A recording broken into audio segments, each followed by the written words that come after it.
connaissons le Congo en tant que pays ou nation, mais il est revenu de le connaître en tant que grand esprit. Oui, il faut le souligner, le Congo est un grand esprit, raison pour laquelle les colons, pour nous cacher cela, ont remplacé le K par le C. En bref, nous ne sommes pas des Congolais ni des Congolaises, car c'est une façon de franciser notre pays et une façon d'enlever à notre identité son originalité et son authenticité, au détriment des générations et des générations. C'est important de le rappeler, surtout aux jeunes. Nous sommes Congo, du peuple bantou, et non Congolais de la RDC ou de Brazzaville. Non, il faut changer cela. Beaucoup continuent à écrire le Congo avec un C, ou même à dire qu'ils sont Congolais ou Congolaises. Mais c'est une façon de s'ignorer soi-même, en même temps, une façon de déshonorer le Dieu de nos ancêtres sans le savoir. Le but donc, c'est de rappeler qu'il faut se recentrer intérieurement à son bon savoir-être Congo et Bantou, africain ou kémite, dans ce début d'ère du Verseau. Parce que le grand esprit Congo veut se révéler à son peuple. Mais est-ce que son peuple est prêt spirituellement et mentalement? C'est une question que chacun devrait se poser dans son intérieur. Sans plus tarder, suivez ce document et on revient tout juste après. Historically, is that we are Bantu people. We originate from the Congo. It was not by default. It was not by mistake. For them to go to Congo or to go to Angola, because according to the demarcation, according to the border of our forefathers, before Berlin Conference, Angola was part of the Congo. Zambia was part of the Congo. Zimbabwe was part of the Congo. You go to Gabon, you go to Cameroon, you go to up in Ivory Coast, it's part of Congo. We had the Baza Congo, you know. We had only one kingdom in the continent. Everybody paid allegiance to it. It was in the Congo. Everything started, the Bantu migration or the Bantu people came from the Congo. You can say you are better off because we are being brainwashed. You are being made black British or black French or whatever you want to call yourself. But the fact remains is that you are a person who comes from the Congo. You like it or not. And I'm emphasizing that. You can have more money because you have sold your soul, but you come from the Congo. You like it or not. That's where we come from, all of us. As the Bantu. Nos ancêtres nous ont laissé des trésors, mais on nous a appris à les renier, à les diaboliser. Et nous croyons que tout le savoir vient de l'Occident. La science universelle reconnaît l'Afrique comme le berceau de l'humanité. Donc les premières créatures de Dieu, Dieu va leur cacher sa parole de vérité et puis va la révéler aux Hébreux, aux Arabes, aux Grecs, aux Latins, aux Indiens, aux Chinois. Il ne va pas la révéler à nous. Non. Nous sommes détenteurs de la spiritualité, de la science, de la pensée, de la civilisation. Mais les vicissitudes de l'histoire ont réussi, à travers l'esclavage, la colonisation, à nous convaincre que nous étions des sous-hommes ou des hommes inférieurs. Et au fil des siècles, nous avons fini par y croire. Nous avons longtemps été menés en bateau par l'Occident du fait de l'esclavagisme, de la colonisation et actuellement de la néocolonisation. Mais ce qui est important à savoir est que ces temps sont déjà révolus.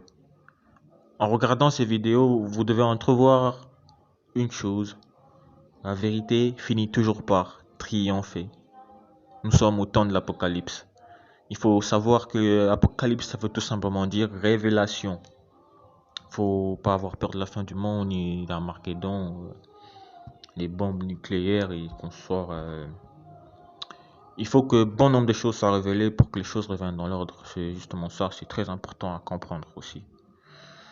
Nous devons réellement prendre en compte notre part de responsabilité vis-à-vis de cet héritage ancestral et vis-à-vis des générations futures. C'est là la clé, le but, la base de ce dont nous parlons ici. C'est très important de le souligner. Nous devons prendre en compte notre part de responsabilité vis-à-vis de cet héritage ancestral et vis-à-vis des générations futures. C'est très important de le rappeler. Suivez ce document et on revient tout juste après. En fait, ce qu'on appelle le paradis, c'est un arrière-monde inventé par ceux qui jouissent sur terre et prennent toutes les richesses de la terre. Je vais même être plus explicite. Le paradis n'existe pas pour les Occidentaux. Ce qui existe, c'est la jouissance sur terre. Donc pour les Occidentaux, le paradis est sur terre. Et le paradis porte un nom, c'est l'Afrique. Et le paradis a un jardin de l'Éden. C'est le Congo. Le Congo, c'est le jardin de l'Éden. Pour ceux qui ne le savaient pas. Alors, le nom véritable de l'Afrique, c'est Congo-Katiopa, berceau de l'humanité. Congo-Katiopa et non pas l'Afrique. Car l'Afrique, ça c'est un nom donné par les Occidentaux. Le nom véritable de ce que vous appelez l'Afrique, ce continent, c'est Congo-Katiopa. Et Congo-Katiopa est le berceau de l'humanité. Ils ont tout modifié. Ils ont tout inversé, s'accaparant par la même occasion de la souveraineté de la race noire. Oui, de son prestige, de sa royauté, de son rang de premier, de son trône, du toit, du sommet du monde. Oui, sur son trône, sur le toit du monde. En faisant disparaître tous les noms africains, des tablettes de l'histoire, ils ont réussi à faire baisser la fréquence de vibration de l'Afrique, ainsi que des Noirs. C'est ainsi qu'ils ont réussi à éteindre le feu dévorant intérieur des Noirs, qu'ils ont réduit la puissance des Noirs en effaçant leur mémoire, en atteignant leur divinité, en éteignant leur divinité. Toutes les langues humaines ont chacune leur fréquence de vibration. Toutes les langues. Car les mots sont des sons, des fréquences. Les langues africaines ont les fréquences de vibration les plus puissantes. L'Afrique, Congo-Katiopa, possède la langue originelle qui se nomme le Kikongo ou encore le Congo, oui, la langue Congo.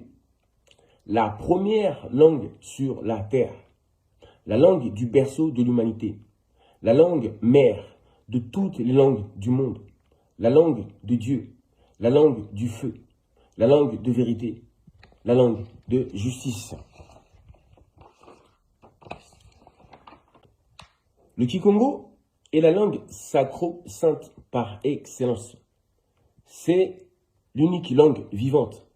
C'est la langue du ciel, c'est la langue du monde invisible, la langue du royaume de Dieu, la langue des anges, la langue des dieux, la langue des sacrificateurs, la langue des messagers, la langue originelle des Noirs. Congo revient à chaque fois car c'est le nom de Dieu lui-même. Oui, Congo est le nom du grand esprit créateur de toutes choses. Congo Kalunga. Ne Mwanda Congo, Ama Congo, A Congo, etc. La nouvelle renaissance a déjà commencé. Une nouvelle histoire de l'humanité est en train de s'écrire. Un nouvel ère commence. Le moment est venu pour que les Noirs reprennent le commandement du navire. Que les Noirs soient les guides des nations. Que les Noirs règnent sur le monde avec justice. Et cela pour des siècles et des siècles, ainsi que pour l'éternité. Tout ce qui était caché dorénavant sera dévoilé.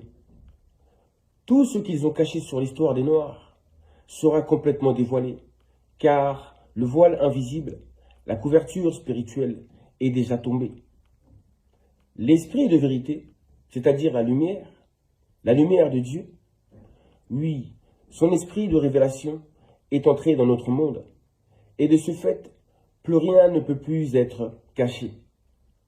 Tout ce qui était sombre, ténébreux, deviendra éclairé.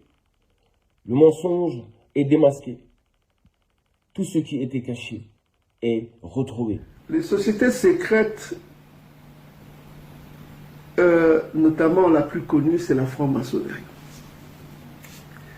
Il y a des degrés d'initiation à la vérité. C'est-à-dire, il y a le premier degré, qu'ils appellent l'apprenti, tout ça comme ça. Il y a le second degré, tout ça, ainsi de suite, jusqu'au 33e degré, qui donne le chiffre 6, 3, qui donne 6. Et c'est là où on commence à révéler certains secrets. Qu'est-ce qu'on révèle au 33e degré dans cette secte satanique? On appelle ça secte. Qu'est-ce qu'il révèle? Qu'est-ce qu'on révèle au 33e degré? Il suffit de voir leur sceau. Donc regardez ici, vous avez le sceau de la franc-maçonnerie. On va prendre, voilà, on va prendre ceci. Sur ce sceau, vous avez quoi? Vous avez le compas et l'équerre. À quoi sert le compas? Le compas sert à faire un cercle. Ça sert à faire un cercle, n'est-ce pas? C'est le compas. Regardez, c'est ça le compas, ça sert à faire un cercle.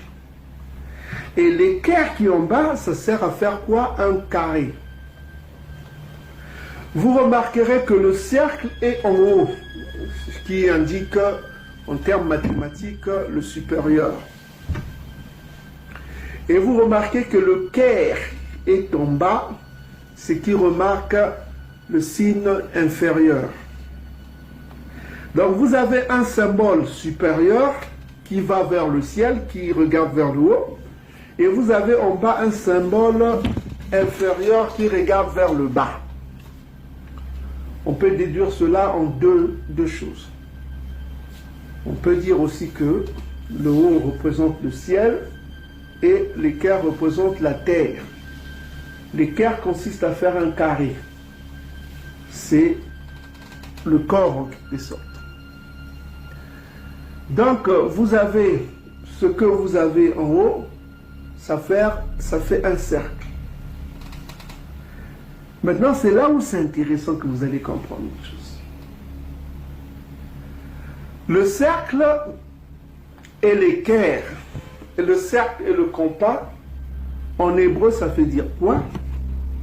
On va voir le mot en hébreu. Ça s'écrit, ça se dit konga. Nous, on prononce la konga. Le cercle et l'équerre.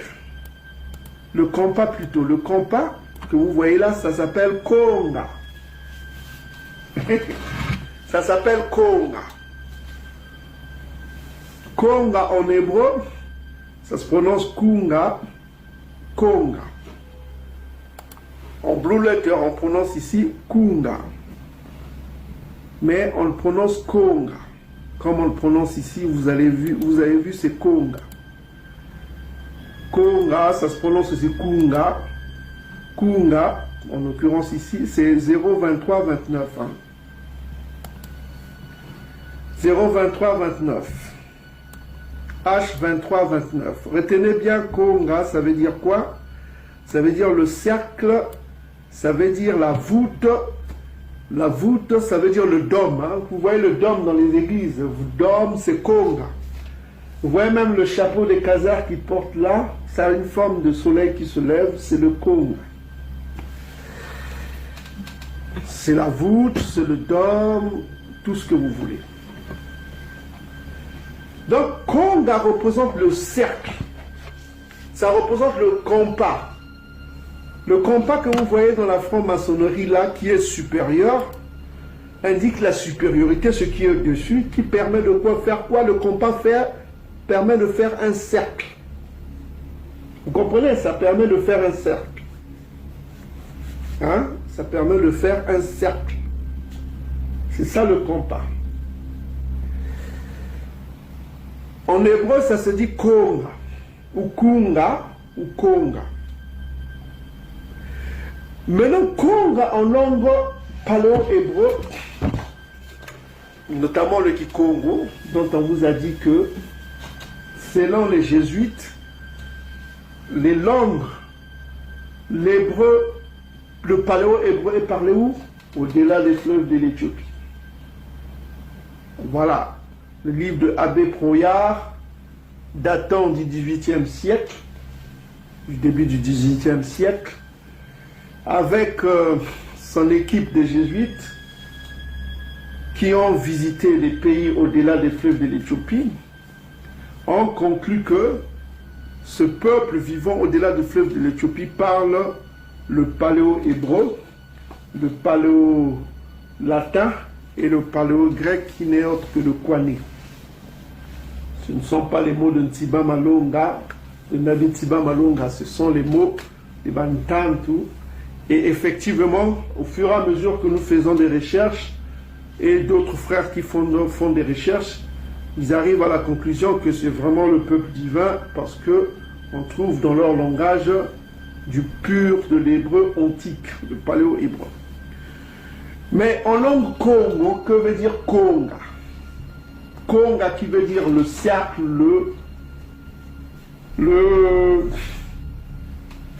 ce que vous avez vu, le cercle et le compas. N'est-ce pas, mes frères et sœurs?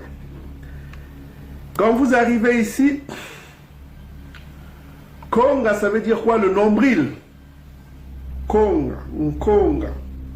On lève le N là, le N là c'est juste nasal. Konga, on prononce Konga, Konga. Ça veut dire nombril, ça veut dire cordon ombilical, Konga. Le cordon ombilical, ça veut dire le nombril.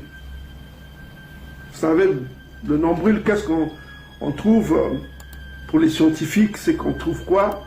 On trouve la cellule souche. C'est l'origine de la vie. Hein. La cellule souche, vous voyez sur Wikipédia, on en trouve sur le nombril, ce qui permet de cloner, quoi. Avec la cellule souche d'un animal, on peut faire des clonages. On peut cloner, tout ça, vous pouvez voir ici. Si vous allez sur Wikipédia, cellule souche, c'est la source de la vie. Hein. C'est la source de la vie, c'est là où les scientifiques, avec leur malin plaisir, ils essaient d'extraire la vie. Donc vous voyez les cellules embryonnaires, aussi appelées cellules ES en anglais, souches embryocars, ce sont des cellules souches pluripotentes présentes dans l'embryon, peu de temps après la fécondation jusqu'au stade de développement blastocyste. Ok, les cellules souches, vous pouvez lire chez vous.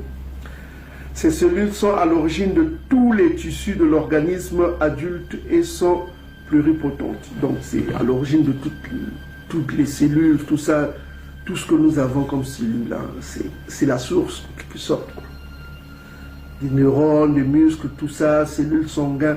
Donc vous voyez en Occident, quand votre femme accouche, on vous fait signer un papier pour prendre le cordon ombilical, prélever les cellules souches, vous devez signer. C'est souvent maintenant courant.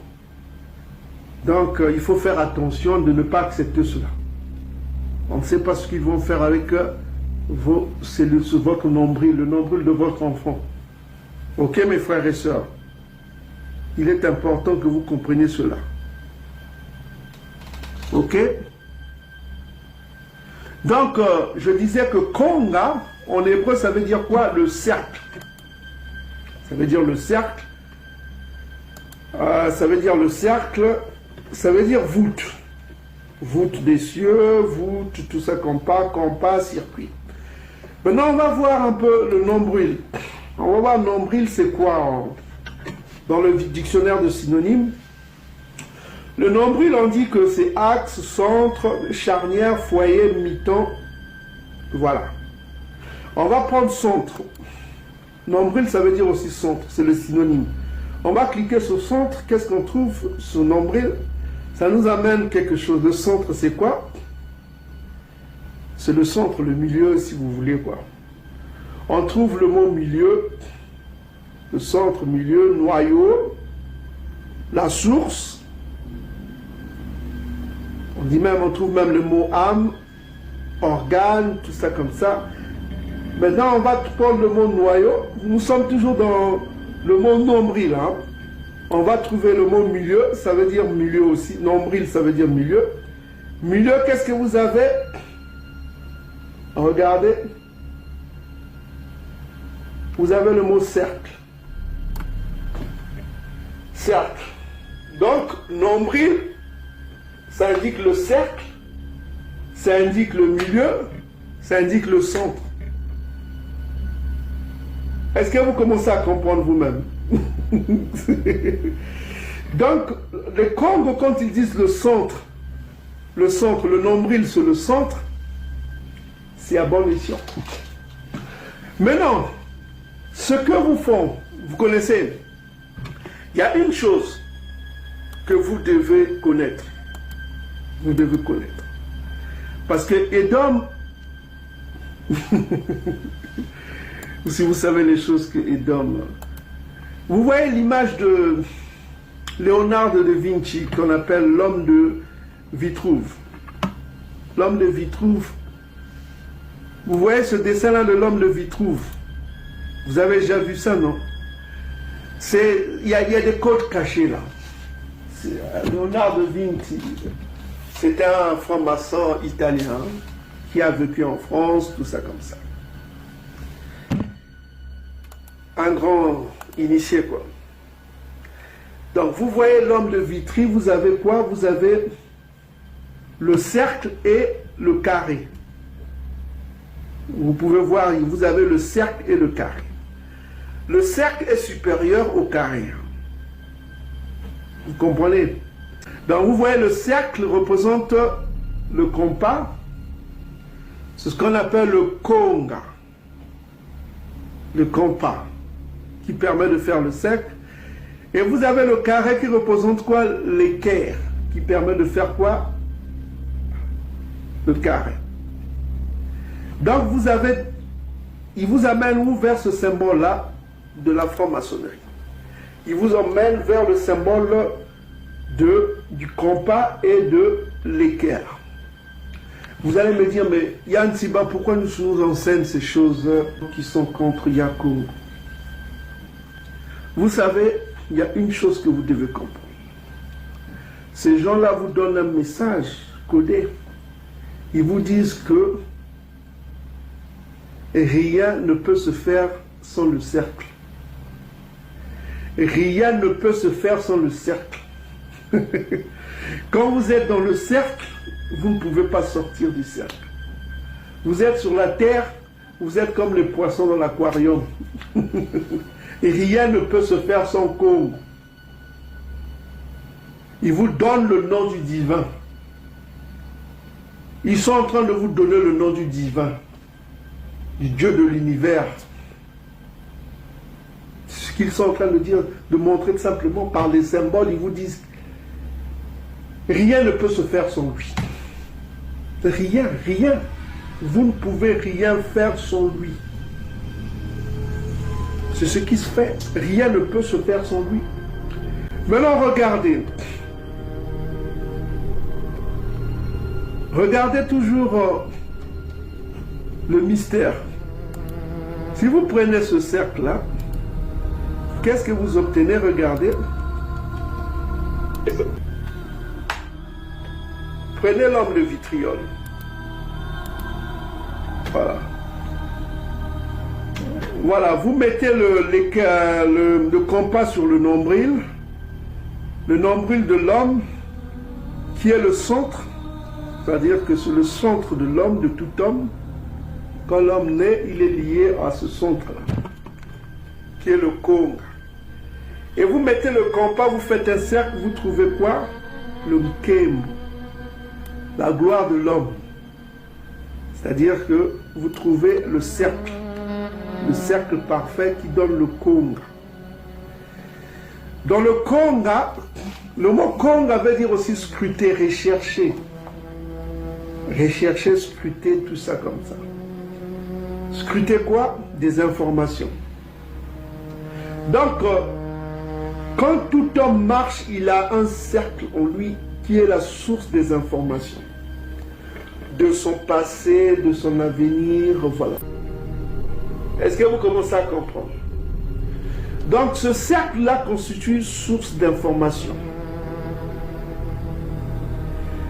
Maintenant, si vous voyez, le corps de l'homme est divisé en deux. Si vous mettez un train ici sur le cercle, vous avez deux parties. La partie supérieure indique quoi? La spiritualité de l'homme. Et la partie inférieure indique quoi?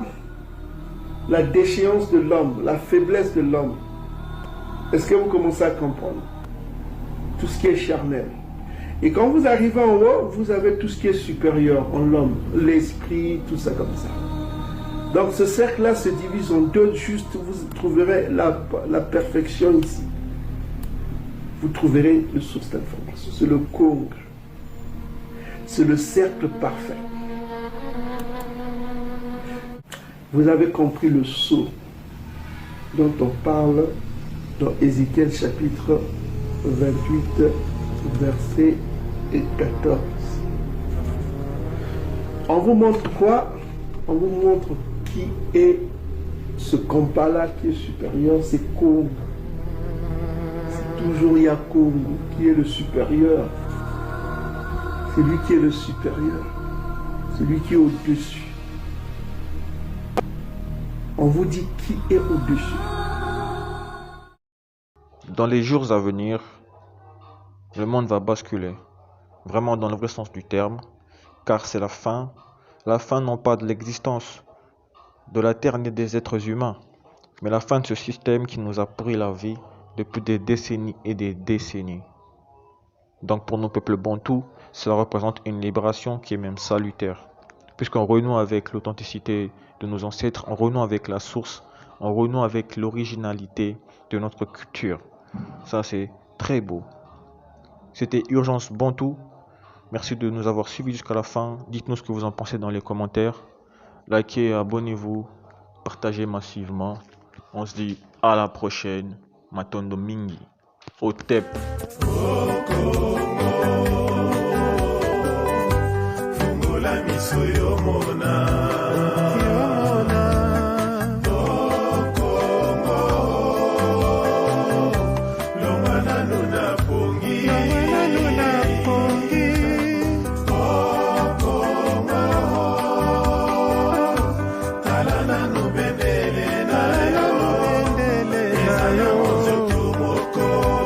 Tongo ikungala